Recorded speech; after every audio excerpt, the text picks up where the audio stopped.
Parvati ji, this is a cue for you to share your part of that journey. ये विवेक की पुरानी आदत है, ये हर चीज़ मेरे ऊपर डाल देते हैं, लेकिन ऐसी बात नहीं है। जब हम काम साथ में करते हैं, जब हम साथ रहते हैं, तो जाहिर सी बात है कि फिर हर वो चीज़ जो ज़िंदगी में हमको जिसका सामना करना पड़ता है, वो दोनों एक साथ ही करेंगे।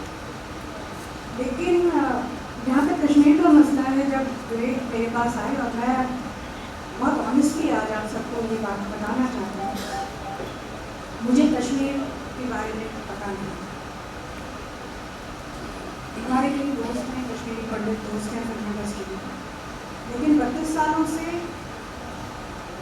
कोई भी कश्मीरी पंडित बहुत वोकल नहीं रहा है अपने दर्द के लिए। तो जब कभी हमने पूछा, कभी रवि की मुझसे पूछ लिया, कभी और किसी से पूछ लिया, हमारे प्रोड्यूसर थे के वक्तल नाम से, कोई बताता नहीं था। हाँ, बस वो हम निकल आए वहाँ से। तो जो पूरा सत्य है कश्मीर का मुझे पता नहीं था। तो विवेक ने जब कहा कि इसके ऊपर फिल्म बनानी, तो मैंने कहा व्हाट अबाउट। मुझे लगा जैसे ये मिशन कश्मीर वगैरह की फिल्में बनी है, वैसे ये कोई और बनानी है। मैंने कहा ये बनाने का क्या फ़ायदा है, अपना क्या लेना देना इससे। तो फिर जब विवेक ने मुझे बिठा के सब समझाया, तो मैं तो अवाक रह गई कि ये जब हुआ, ऐसा नहीं कि ये कोई 400 साल पुरानी घटना है। ये जब हुआ था 1990 में, मैं काम करना मैंने शुरू कर दिया था, मैं अपने पैरों पे खड़ी थी। तो ऐसा नहीं है कि मैं कोई छोटी बच्ची थी या मुझे पता नहीं था या मैंने कहीं पढ़ा नहीं था। तो ये बात मिस कैसे हो गई हमसे, पता कैसे नहीं चला। और अपने आप से इतना मैं बता नहीं सकती, एक ऐसी फीलिंग आने लगी कि शायद हम जो समझते हैं खुद को, वो हम हैं नहीं। खुद की नज़रों में अपने आप को छोटा पाने लगते हैं। तो रिसर्च जब की मैंने थोड़ी बहुत, तो पता चला कि ये तो थोड़ा है सेंसिटिव मामला है। तो मैं बहुत दिनों तक सोचती रही इसके बारे में, मैंने तुरंत हाँ भी नहीं कहा। और जब फाइनली मैंने मन बना लिया कि अगर हमने एक राह चुनी है और हम अगर कह रहे हैं डब्बे की चोट पे पहली फिल्म से कि हम फाइल्स खोल के रहेंगे, तो ताशकंद के बाद तो ये लाजिम है। अगर हम 30 साल से मुझे ही नहीं पता है, तो मैंने ही तो धोखा दिया है उनको, क्योंकि ये बात मुझ तक नहीं पहुँची। तो आपको क्षमा मांगने के भी अलग अलग तरीके होते हैं। तो मैंने कहा ये हमारी तरफ से सारे कश्मीरी पंडित समाज को और कश्मीर राज्य को, जिसे हमने बिल्कुल अकेला छोड़ दिया, हमारी तरफ से ये सॉरी कहने का मौका है और इसको गवाना नहीं चाहिए। तो हमने फिर ये डिस्कशन किया, उसमें बच्चों को भी शामिल किया कि उन्हें ऐसा ना लगे कि अरे माँ बाप ने पता नहीं कौन सा खतरा बोल दिया और हमारी ज़िंदगी को क्या बना दिया। तो हमने उनको भी साथ में लिया, उनको भी समझाया, और वो बहुत अच्छा हुआ ये डिसीजन हमारा। क्योंकि जैसे आप जानते हैं कि यंग बच्चे आजकल खासकर शहरों में, बम्बई में पले पड़े हैं, तो एक कहीं थोड़ा सा निकल रहे थे शायद एक दिशा में। तो इस फिल्म की वजह से वो वापस ठीक रास्ते पर आ गए।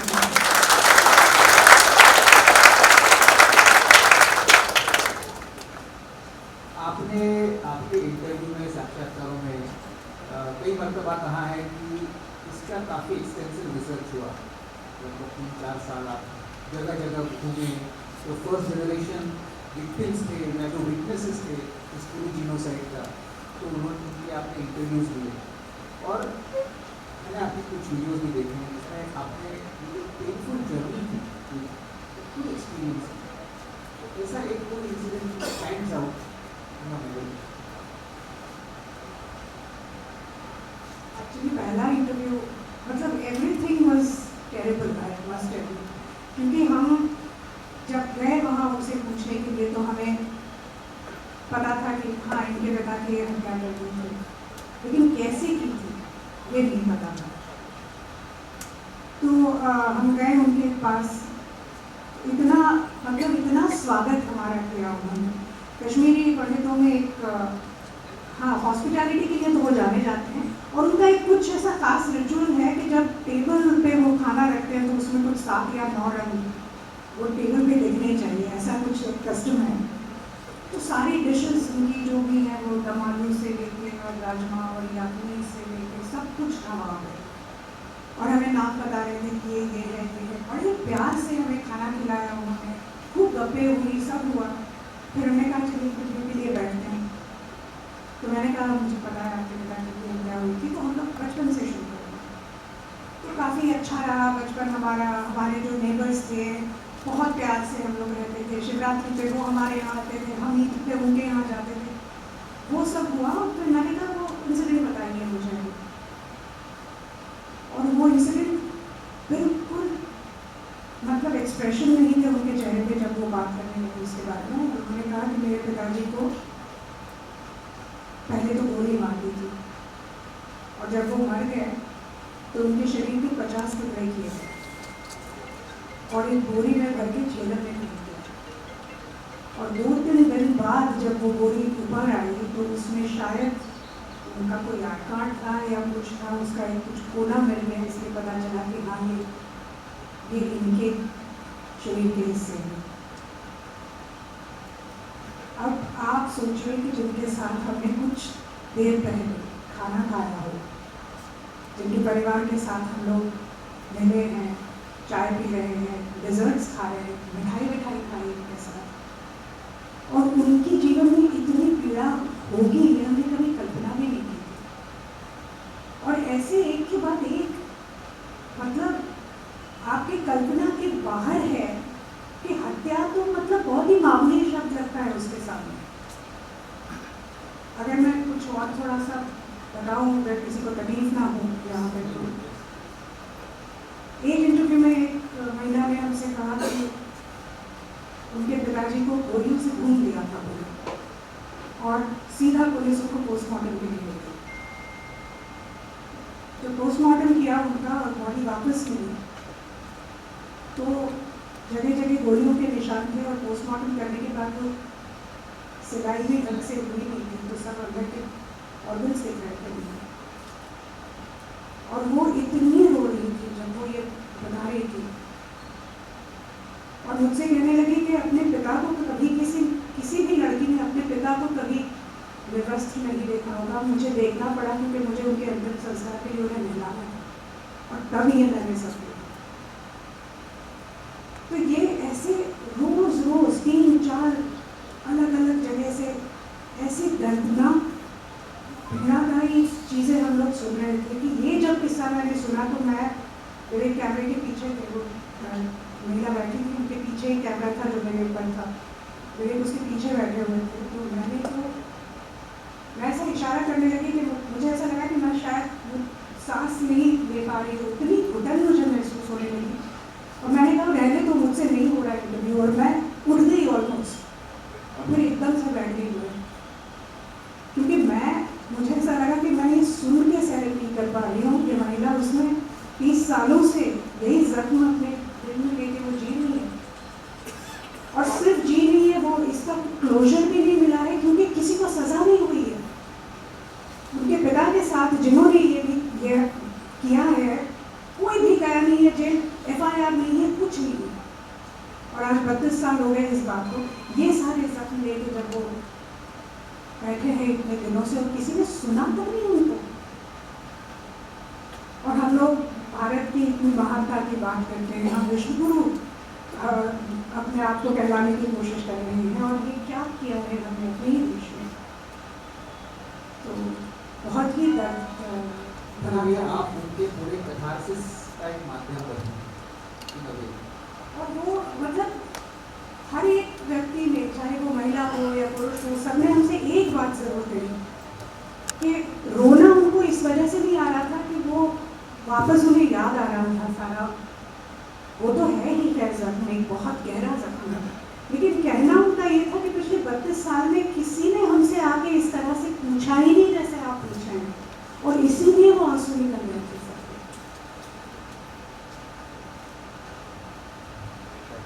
आपने विवेक जी, पल्लवी जी, दोनों आपने कई माध्यम में ये कहा है कि काफ़ी सारे हर्डल्स आपको फेस करने पड़े, जो कि बॉलीवुड के इकोसिस्टम के भीतर पिक्चर रिलीज होने के बाद आपको फेस करने पड़े। बट हम जानना चाहते हैं कि इस पिक्चर का जो पूरा वर्किंग प्रोसेस जो कहते हैं, पूरा शूटिंग वगैरह हो, उसमें भी आपको कई दिक्कतें आई होंगी, कई हर्डल्स का सामना करना पड़ा होगा, तो वो क्या उसका देखिए, फ्रीडम का मतलब ये होता है कि एक कोहेसिव सोसाइटी हो, जहाँ पे अगर आप कुछ कर रहे हैं तो समर्थन ना हो, लेकिन बिना बात का विरोध भी ना। अब इसको शुरू से अगर देखें तो फिल्म बनाने का मतलब एक आइडिया, अब उसके लिए आपको इंफॉर्मेशन और रिसर्च चाहिए। जब ज्यूस के ऊपर शिंडलर्स लिस्ट बनाई गई तो उनको बहुत सारा मटेरियल अवेलेबल था, वो एक जगह जाके उस मटेरियल को इकट्ठा करना और पढ़ना समझना और फिल्म बनती है। एक किताब लिखी गई थी जिसके ऊपर बनी। यहाँ तो कोई FIR ही नहीं लिखी गई थी, कोई रिसर्च ही नहीं था, कुछ नहीं। भारत सरकार को RTI भेजिए तो कोई इन्फॉर्मेशन नहीं, जम्मू कश्मीर गवर्नमेंट को भेजिए तो वो कुछ 100, 200, 219 का नंबर बता देते हैं। तो आदमी करे क्या? तो वो एक बहुत बड़ी समस्या थी, कैसे ढूंढे। अच्छा, एक पूरी की पूरी सोसाइटी टुकड़ों में बढ़ गई, कुछ अमेरिका चले गए, कुछ जम्मू में रह गए, कुछ दिल्ली आ गए, कुछ। अब उनको ढूंढना जोड़ना तो एक बहुत बड़ी समस्या थी, और उसको धीरे धीरे धीरे धीरे हमने उसको स्ट्रीमलाइन किया पूरा का पूरा। दूसरी समस्या ये थी कि भाई इसको कौन फाइनेंस करे, कहाँ से पैसे आए। शुरू में तो हम निकल पड़े, हमने कहा कि अब जो है सर पे कफन बांध के निकल जाते हैं, जो होगा देखा जाएगा। हमने तो ये सोचा नहीं था कि फीचर फिल्म बनाएंगे, हम तो जो बने डॉक्यूमेंट्री बने, वेब सीरीज बने, कुछ नहीं होगा तो हमने ये सोचा था कि चलो यूट्यूब में डाल दें। मैंने पल्लवी से एक बार बोला खा दूँ, मैंने कहा वर्स कम टू वर्स, मैं किताब लिख लूंगा। तो हमारे यहाँ एक, अच्छा यही मैं अगर बोलता, देखिए कितनी आसान, आपको मैं देखिए कितना बड़ी हमारे कंट्री में हिपोक्रेसी है। अगर मैं किसी भी से भी बोलता कि मैं एक फिल्म बना रहा हूँ, हमने 700 लोगों का इंटरव्यू किया, जैसे फॉर एग्जाम्पल, और मैं कहता 700 तो छोड़िए, मैं कहता मैं कुछ 8-10 कश्मीरी मुस्लिम लोगों का रियल इंटरव्यू कर रहा हूँ, और उनके इंटरव्यू पे बेस्ड एक फिल्म बनाना चाहता हूँ, कैसे आर्मी ने इन लोगों को सप्रेस किया और ऑप्रेस किया। आप यकीन करिए, ना हमें मेहनत करनी पड़ती, ना हमको कोई स्ट्रगल करना पड़ता है, स्टार्स भी आ जाते हैं, पैसा भी आ जाता, मार्केटिंग भी हो जाती, सब कुछ हो जाता, और शायद हम भी बहुत पैसे कमा लेते हैं, पर हमने वो रास्ता ही नहीं चुना, क्योंकि हम फिल्म बनाने के लिए नहीं है। फिल्मों से, बॉलीवुड हॉलीवुड से तो मैंने 2010 में रिजाइन कर दिया।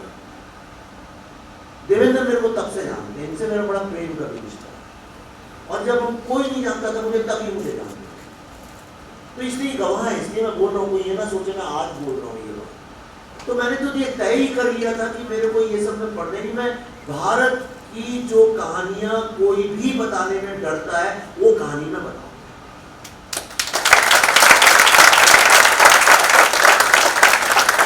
अब पूरा का पूरा वो इकोसिस्टम जिसकी कल प्रधानमंत्री जी बात कर रहे थे, वो पूरा इकोसिस्टम इस बात में लग गया, अरे ये फिल्म क्या खा के बनाएंगे, बनाए तो हम देखते हैं, राइट।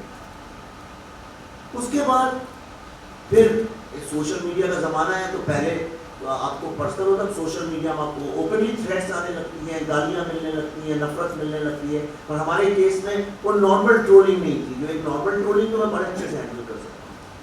तो यहाँ पे जब मैं चिंतित तब हुआ जब लोग ये बताने लगे अच्छा अभी आप यहाँ हैं, तब मुझे थोड़ी चिंता हुई कि अगर वो ये देख रहा है कोई कि मैं यहाँ हूँ या वहाँ हूँ, तो मेरे बच्चे बीवी इनका भी सोचते होगा। फिर वो मैसेज भी भेजने लगे, अच्छा निकलो तो घर से बाहर, तुम्हारे घर से कोई भी निकले, बीवी बच्चे। मैं लोगों को अभी तक इन्वॉल्व नहीं किया, बताया अभी तक नहीं बताया मैंने क्या लिखते थे। लेकिन एक मैं पिता भी तो हूँ, मैं एक बेटी का भी तो बाप हूँ, मैं एक पति भी तो हूँ, मेरी कोई जिम्मेदारी इनके लिए भी। मैंने कफन बांध लिया, इसका मतलब ये थोड़ी मैं अपनी 18-19 साल की बेटी से भी एक्सपेक्ट करूँ कि वो भी चल पड़े इस रास्ते में। तो वो एक खतरा। दूसरा, कहीं से कोई सहयोग नहीं, कोई सहयोग नहीं, कहीं भी किसी चीज से एक्टर्स काम करने को तैयार नहीं, बड़े कैमरामैन कैमरा करने को तैयार नहीं। तो हमने सब अपना इंडिजिनस इकट्ठा किया, हमने उन लोगों को पकड़ा जो कुछ भी नहीं था। जो कैमरामैन की इतनी तारीफ पूरे विश्व में हो रही है, उसको तो काम ही नहीं था, कुछ काम था ही नहीं उसका। वो यंग मराठी लड़का था, हमने कहा चलो कुछ नहीं किया ना, हमारे साथ काम करो। म्यूजिक डायरेक्टर कुछ नहीं उसके पास, कोई पूछता नहीं, कोई काम नहीं देता। हमने कहा हमारे साथ काम करो, आज उसी म्यूजिक की सारी दुनिया तारीफ कर रही है।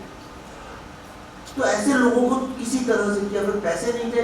इस फिल्म को कायदे से कोई भी बिना स्टार के भी, अगर कोई भी आदमी जो जरा भी फिल्म बनाना जानता है वो कहेगा ये इस स्केल की फिल्म 3 घंटे की कम से कम 70 से 80 दिन में शूट होनी चाहिए। हमने 30 दिन में शूट की।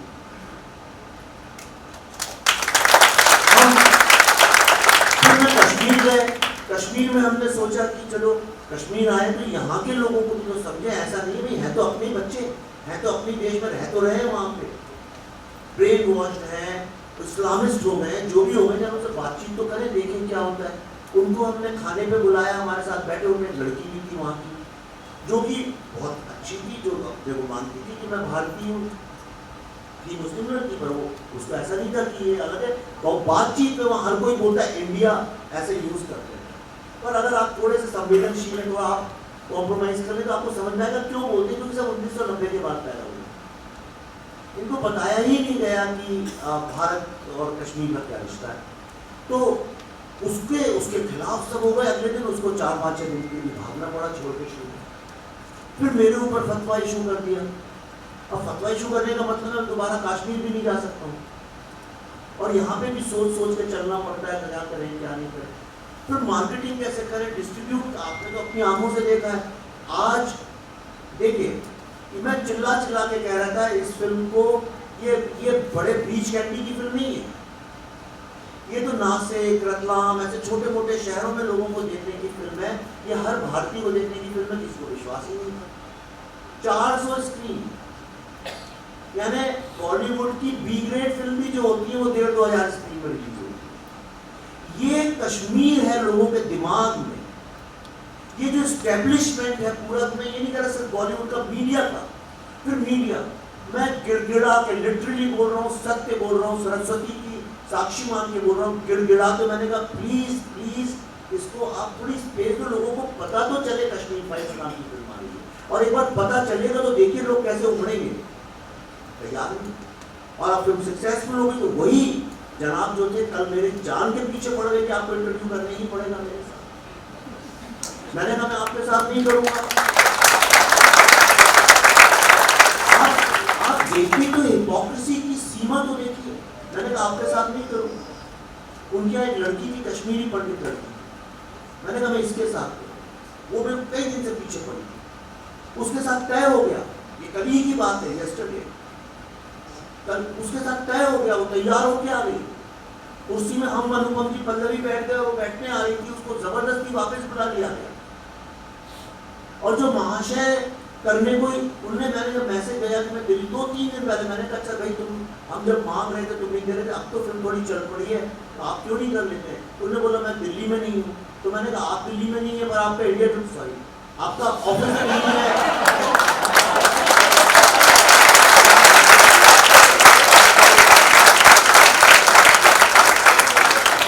और मैं ऐसे नहीं बोल रहा हूँ, सारा व्हाट्सएप है। मैंने कहा आपका स्टूडियो तो दिल्ली में, वो तो नहीं भागा जा रहे थे। तो उन्होंने जवाब ही नहीं दिया, उसके बाद जवाब ही नहीं दिया। तो उस लड़की के साथ तय हुआ, और सच कह रहा हूँ वो स्टेज पे आई और उसको किसी काम से बुलाया गया। उसका मैंने देखा दूर खड़ी, उसकी आंखें बड़ी गीली थी। तो मैंने उससे बोला और इंटरव्यू चल, मैंने कहा क्या प्रॉब्लम क्या, कहती नहीं मैं नहीं कर रही हूँ, अब वो हमारे सीनियर एडिटर ने बोला। तो सीनियर एडिटर साहब जब आए तो मैंने कहा नहीं आप भले आपको करने मत, मैं इसके बिना नहीं करूँगा। और उसको फिर स्टेज पे बुलाया गया।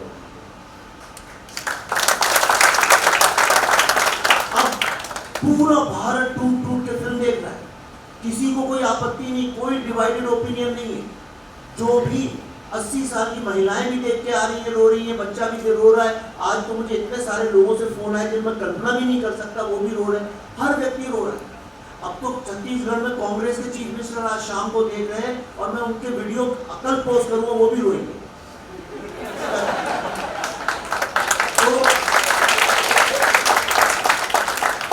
तो रो सब रहे हैं जो सिनेमा के अंदर फिल्म देख रहे हैं और समझ रहे हैं कि हमने शिव और सरस्वती की भूमि के साथ क्या कर दिया, वो फिल्म देख के रो रहे हैं। और जो फिल्म नहीं देख रहे हैं वो बाहर बैठ के रो रहे हैं। वो इस बात पे रो रहे हैं कि लोग फिल्म क्यों देखें। तो ये जो समस्या है, ये पूरा, तो फिर आए हमसे इंटरव्यू करने, तो कहने लगे there is a divided opinion. मैंने कहा देखिए एक सेकंड, सबसे पहले तो ये तय करें there is no divided opinion, आप ओपिनियन डिवाइड करें। इतने साल से आप लोग झूठ बोलते हैं, कहते आपके अगेंस्ट कुछ लोग क्यों हैं? मैंने कहा इसलिए है कि जो झूठ की दुकानें आपने 32 साल से खोली है। मैं आपको एक बात बताऊं, कश्मीर एक पॉलिटिकल समस्या नहीं है, कश्मीर एक कमर्शियल समस्या है, कश्मीर एक व्यवसाय है, कश्मीर एक धंधा है, ये टेररिज्म का धंधा है, ये इंटेलेक्चुअल टेररिज्म का धंधा है, ये अर्बन नेशनलिज्म का धंधा है, ये इंटरनेशनल धंधा है। जैसे पैलेस्टाइन उसी तरह ये धंधा है। और इस फिल्म ने उस धंधे को पूरी तरह से बंद करना तय कर लिया है, इसलिए ये लोग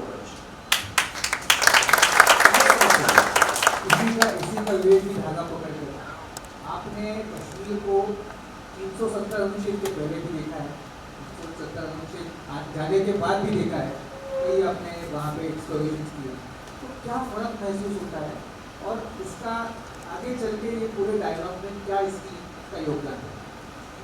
देखिए, जब किसी को पैरालिसिस हो जाता है तो दो बातें होती है। मैं डॉक्टरों ने मुझे बताया, अगर आप में इच्छा शक्ति है, अगर आपकी स्पिरिट है कि मैं फिर से चलूं, तो आप धीरे धीरे धीरे, रिकवरी बहुत स्लो होती है पर अल्टीमेटली लोग चलने लगते। और अगर इच्छा शक्ति नहीं हो तो आप वेजिटेबल बने पैरालिसिस में पड़े रहते हैं, कोमा।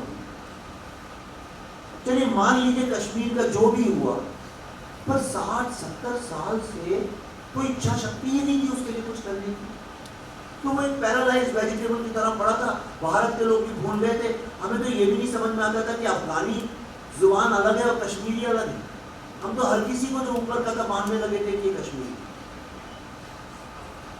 तो अब 370 हटाने के बाद एक बात तो तय है, आज होम मिनिस्टर जी से मिलकर पल्लवी से पूछे, बड़ा अच्छा उनने जो बातें बताई कि किस तरह से कश्मीर का एक मैप है, विजन, वो लंबा रास्ता है, लेकिन इच्छा शक्ति इतनी प्रबल है कि मैं आपको गारंटी करता हूं कि कश्मीर उठ के चलेगा और भारत से ज्यादा।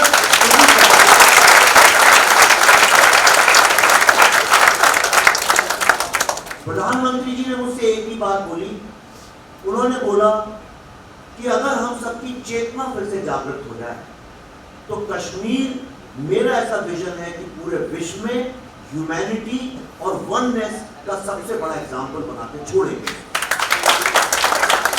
रास्ता कठिन है, रास्ता लंबा है, लेकिन मैं कश्मीर में, हम जब गए कई बार, तो आपको एक बात बता दूं, जो 1990 के बाद का युवा जो बिल्कुल तय ये मान के चलता था कश्मीर भारत का हिस्सा नहीं है, वो भी जब हमसे इस बार बात कर रहा था तो उसकी चिंता ये नहीं थी कि कश्मीर भारत का हिस्सा है कि नहीं, उसकी चिंता ये थी कि अब 370 हट गया है तो ऐसा तो नहीं कि जॉब जो है हमें कम मिल जाए और बिहारियों को ज्यादा मिल जाए। तो चलिए ये चिंता तो महाराष्ट्र में भी रहती है, तो कम से कम इस तरह से तो हम जुड़े, चिंताओं में तो जुड़े। विवेक जी, पल्लवी जी, आपने इस फिल्म को प्रमोट करने के लिए क्या कुछ नहीं किया? आप दौड़ के यूएस में आपने इस मूवी को दिखाया, सीनेटर्स मतलब लिबरल्स हो, डेमोक्रेट्स हो, सबने देखा, एथनिक ग्रुप्स ने देखा, आपने बताया भी है। कैपिटल हिल में कांग्रेशनल इन्विटेशन पर आपको बुलाया गया, there is nothing, it's the epitome of any movie. तो उसके बारे में थोड़ा सा आपका तो क्या हुआ, जब कुछ नहीं था, कोविड का भी रोक था, यहाँ सब कुछ बंद था, तो हम लोगों ने फिर ऐसा सोचा कि चलो अमेरिका में 8 नवंबर को प्लेन फ्लाइट जाना खुल गई, तो हमने कहा चलिए वहाँ पे जाऊँ और वहाँ पे लोगों को दिखाते हैं, तो कम से कम ये तो पता चले कि क्या हो रहा है। पर हमने वो जब चर्चा चालू की कि हम अमेरिका में दिखाना चाहते हैं, बड़े छोटे लेवल पे 2-4 जैसे आपको फ़ोन कर दूँ कि अच्छा भाई साहब कुछ मदद करिए, हमारे कुछ लोग इकट्ठे कर लीजिए तो फिल्म देखें, ऐसे करके हमने शुरू किया। लेकिन 10-12 दिन के अंदर 36 ऑर्गेनाइजेशन जुड़ गई, world Jews organisation, world Sikh organisation, Christian organisation, physician organisation, Telugu organisation, Kannada organisation, Marathi समाज, बंगाली समाज, 36, नेपाल, तिब्बत, बुद्धिस्ट, सीरियन, सब जुड़ गए। 36 ऑर्गेनाइजेशंस ने अपने मन से बीड़ा उठाया कि इस फिल्म को हम बहुत ही एक अच्छे तरीके से, एक ऑर्गेनाइज तरीके से लोगों को दिखाएंगे। 16 शहरों में इसकी स्क्रीनिंग हुई। इसकी स्क्रीनिंग के चलते बहुत जगह बुलाया गया। हार्वर्ड में हम गए, पल्लवी भी ने इनकी स्क्रीनिंग तो बहुत ज़्यादा वायरल हो गई थी वहाँ पे। और हमने सब जगह जाके एक ही बात बोली। हमने बोला अमेरिका जो है आज सारी दुनिया में छाती ठोक ठोक के कहता है हम ह्यूमैनिज्म की बात करते हैं। मैंने तो अपनी जिंदगी में ये ह्यूमैनिज्म होता क्या है कभी देखा नहीं।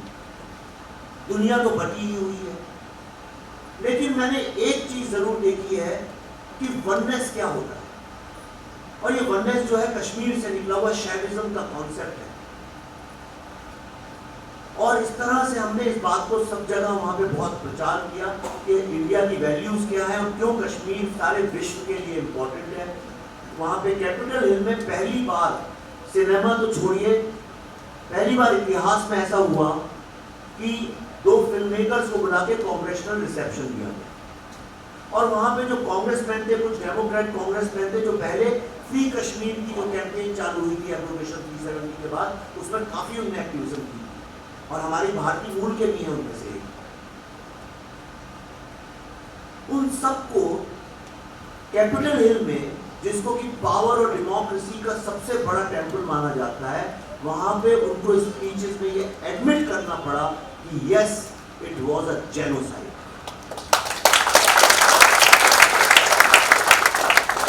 आज ये सबसे ज्यादा रिव्यूड फिल्म है और सबसे ज्यादा इसके रिव्यूज जो पाकिस्तान से आए, शायद आपको पता है। हर पाकिस्तानी रिव्यूअर ने एक्सोडस वर्ड नहीं, जेनोसाइड वर्ड यूज। आज जितना भी मीडिया जो गाली भी देता है मीडिया, वो भी जेनोसाइड लिख रहा है एक्सोडस में। तो ये एक उसका बड़ी ताकत थी। दूसरा, जब मैं पिछली बार गए थे हम लोग 2019 में, तो वहां मैंने देखा टाइम स्क्वायर वर्ल्ड की सबसे प्रेस्टीजियस, सबसे महंगी और सबसे ज्यादा प्रतिष्ठित एक साइट है। वहां अगर आपका ऐड लग गया मतलब आप दुनिया में तो आप टॉप पे आपकी व्यू। तो मैं जब गया रात को, मैंने वहां देखा कि वहां पे फ्री कश्मीर की होर्डिंग लगी और उसको लगाने में पाकिस्तानी ही लोग थे मोस्टली और जो पीओके के लोग थे, तो उसमें बहुत तादाद में हमारे हमारे हिंदू, भारतीय हिंदू लोगों के बच्चों ने भी काम किया था। उन्होंने भी चंदा दिया था पैसे करके, और वो भी वहां पे झंडे पकड़ पकड़ के कहते फ्री कश्मीर। जिनके माँ बाप सुबह शाम पूजा करते हैं उनके बच्चे ही थे। और उस दिन मेरे दिमाग में एक आया कि मुझे बाद में पल्लवी ने बताया कि अमेरिका में आज तक किसी ने कश्मीर का पूरा नक्शा नहीं देखा।